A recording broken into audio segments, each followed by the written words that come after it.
L'apartheid, un mot chargé d'histoire, un système qui a marqué l'Afrique du Sud et le monde entier. Mais comment en est-on arrivé là? Pourquoi ce système a-t-il été mis en place? Par qui? Et surtout, comment a-t-il pris fin? Aujourd'hui, on plonge dans cette page sombre de l'histoire pour mieux comprendre ses origines, son application et sa chute.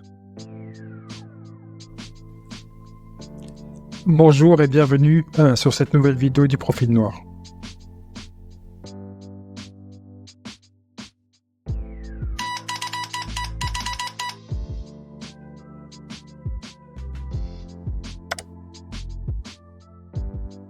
Pour comprendre l'apartheid, il faut remonter à la colonisation de l'Afrique du Sud.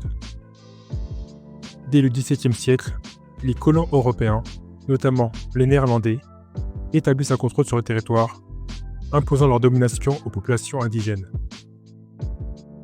Avec l'arrivée des Britanniques au XIXe siècle, la ségrégation raciale se renforce, notamment après la découverte des richesses minières du pays. Les guerres anglo-boères ont joué un rôle central dans la division raciale du pays. Les Boers, descendants de colons néerlandais, cherchent à protéger leur mode de vie face à l'influence britannique, tandis que les Britanniques instaurent des lois discriminatoires pour contrôler les travailleurs noirs, indispensables à l'exploitation des mines de diamants et d'or. En 1910, l'Union sud-africaine est créée sous domination britannique.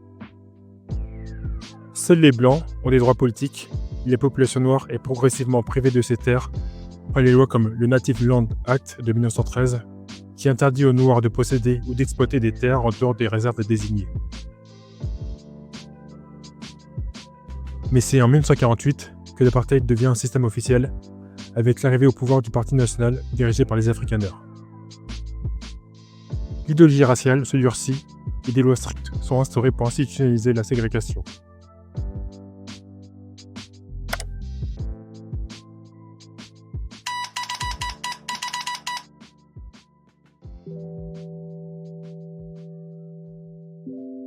L'apartheid repose sur une idéologie suprémaciste blanche qui prétend que les races ne doivent pas se mélanger.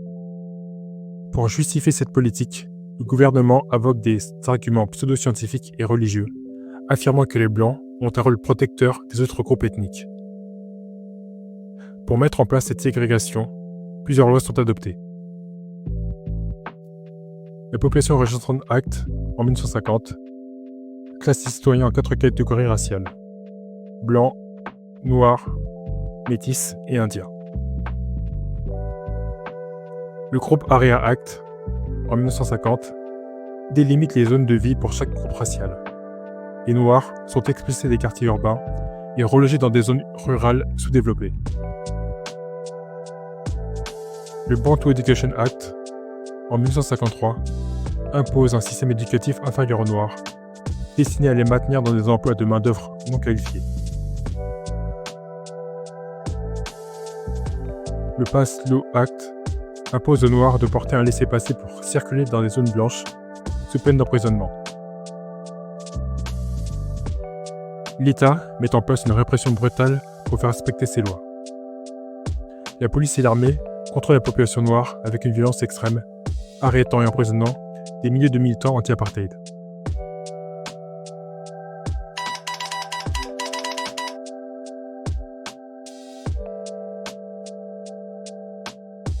L'apartheid ne touche pas tous les groupes ethniques de la même manière.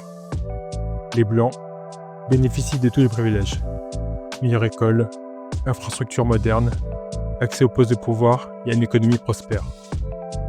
Ils possèdent la quasi-totalité des terres agricoles et des industries. Les Noirs, eux, sont relégués dans les Bantoustans, des territoires supposés autonomes, mais en réalité privés de ressources et de développement économique. Ils n'ont aucun droit politique, ne peuvent pas voter et sont soumis à un contrôle policier permanent. L'accès aux soins et à l'éducation est limité et les opportunités d'emploi se réduisent aux travaux les plus pénibles et sous-payés. Les Métis et les Indiens occupent une position intermédiaire. Moins discriminés que les Noirs, ils restent toutefois exclus des privilèges des Blancs. Ils ont accès à certaines professions et institutions, mais leurs droits restent fortement limités. Les inégalités sont visibles dans tous les aspects de la vie quotidienne. Par exemple, les transports publics sont séparés, les hôpitaux et les écoles pour noirs sont largement sous-financés, et les services publics sont quasiment inexistants dans le Bantoustan.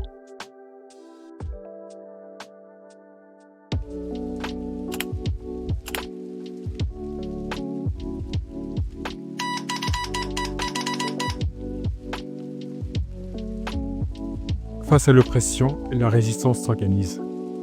Dès les années 50, des mouvements comme l'ANC et le PAC mènent des campagnes de désobéissance civile et des manifestations pacifiques. Mais la répression est féroce. En 1960, lors du massacre de Chaperville, la police ouvre le feu sur une foule de manifestants pacifiques, tuant 69 personnes et en blessant des centaines. Cet événement marque un tournant. L'ANC est interdit et ses leaders, dont Nelson Mandela, sont arrêtés. Mandela est condamné à la prison à perpétuité en 1964. Dans les années 70 et 80, les mouvements étudiants prennent le relais. En 1976, les émeutes de Soweto éclatent après l'imposition de la fréquence comme langue d'enseignement. La répression fait plus de 600 morts et choque l'opinion internationale. La pression monte également sur le plan international. L'ONU condamne officiellement l'apartheid. Les États-Unis et l'Europe imposent des sanctions économiques et de grandes entreprises retirent leurs investissements d'Afrique du Sud. Le pays est de plus en plus isolé.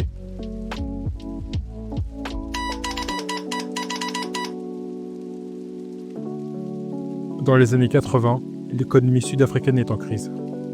Les grèves, les boycotts et les soulèvements populaires rendent le pays ingouvernable.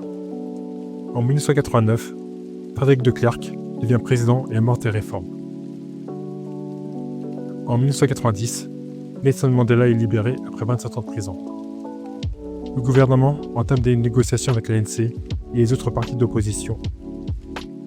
En 1991, les lois de l'apartheid sont abolies et en 1994, l'Afrique du Sud organise ses premières élections libres. Nelson Mandela est élu président et l'apartheid prend officiellement fin. L'apartheid a été un système de domination brutale qui a perduré pendant des décennies. Il a laissé des cicatrices profondes en Afrique du Sud. Aujourd'hui encore, les inégalités économiques persistent, mais le pays continue de se reconstruire. L'histoire de l'apartheid nous enseigne une leçon essentielle. Aucune oppression ne peut durer éternellement. La justice finit toujours par triompher, mais elle exige du courage, de la résilience et une mobilisation sans faille. Il est crucial de se souvenir de cette lutte pour éviter de répéter les erreurs du passé. Et n'hésitez pas à me laisser un commentaire pour me donner votre avis ou pour me suggérer des sujets que vous aimeriez que je traite dans mes prochaines vidéos. Abonnez-vous également pour ne rien manquer des prochaines publications. Merci beaucoup d'avoir regardé cette vidéo et à très bientôt sur ma chaîne.